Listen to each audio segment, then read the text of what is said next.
கருப்பு படம் ரிலீஸ் ஆகிறதுக்கு முன்னாடி வரைக்கும் பார்த்தீங்கன்னா ஏதாச்சும் சோசியல் மீடியாவில் ஃபேன் வாரில் போய் சேர்ந்து நம்மளும் சண்டை போடலாம் அப்படின்ட்டு போனோம்னா, டேய் சூர்யா ஃபேன் தானே நீ, முதல்ல உங்கால ஒரு தியேட்டர் ஹிட்டு கொடுக்க சொல்கிறா பார்ப்போன்ட்டு ஒரே பேச்சில் சோழியை முடிச்சு விட்ருவானுங்க.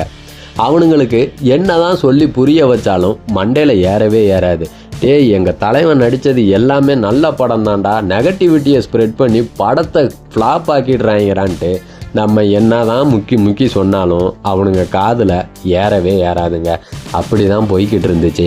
ஆனால் கருப்பு படம் ரிலீஸுக்கு அப்புறமா பார்த்தீங்கன்னா சூர்யாவோட ஹேட்டர்ஸ் எல்லாம் முக்காடு போட்டுக்கிட்டு மூளையில் போய் உக்காந்துட்டாங்கன்னு தான் சொல்லணும். அந்த அளவுக்கு ஒரு தாறுமாறான வெற்றியை மிகப்பெரிய கம்பேக்கை கொடுத்துருக்காரு சூர்யா. அதாவது நிறைய இன்டர்வியூவில் பெரிய பெரிய செலிப்ரிட்டிலாம் சொல்லுவாங்க, சூர்யா சார் நினச்சா எப்போ வேணால் கம்பேக் கொடுப்பாரு. அதாவது ஒரு படம் போதும் அவரோட கம்பேக் தாறுமாறாக இருக்குன்ட்டு நிறைய பேர் சொல்லி அந்த இன்டர்வியூஸ்லாம் பார்த்துருப்பீங்க. அது இப்போ உண்மையாகி இருக்குன்னு தாங்க சொல்லணும். அதாவது 50 நாளை கடந்து வெற்றிகரமாக தியேட்டரில் ஓடிக்கிட்டு இருக்கு. இத்தனைக்கும் 2 வாரத்துக்கு முன்னாடியே பார்த்தீங்கன்னா ஓடிடிலையும் இந்த படத்தை ரிலீஸ் பண்ணிட்டாங்க.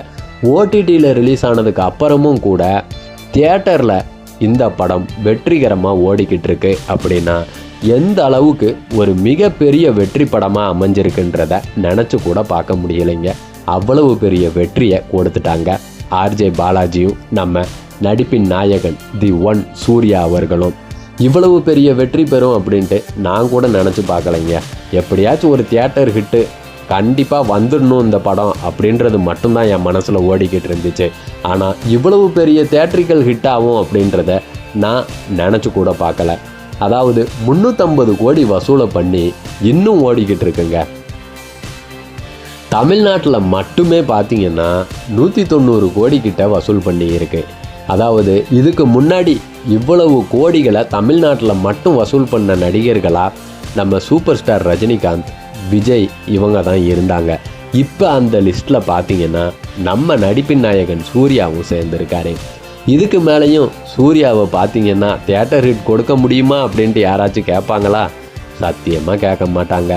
கருப்பு படம் ரிலீஸ் ஆகிறதுக்கு முன்னாடி வரைக்கும் பார்த்தீங்கன்னா பிரதீப் ரங்கநாதன், சசிகுமார் கூடலாம் வச்சு கம்பேர் பண்ணி ரொம்ப கலாய்ச்சிக்கிட்டு இருந்தாங்க.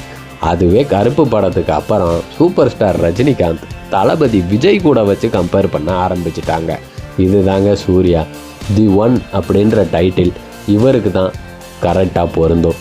எப்போவுமே கோலிவுட்டோட த ஒன் சூர்யா அவர்கள் மட்டும்தான். அடுத்த சூப்பர் ஸ்டார் அந்த ஆசைலாம் இல்லை. த ஒன்னாகவே இருப்போம் கோலிவுட் சினிமாவில்.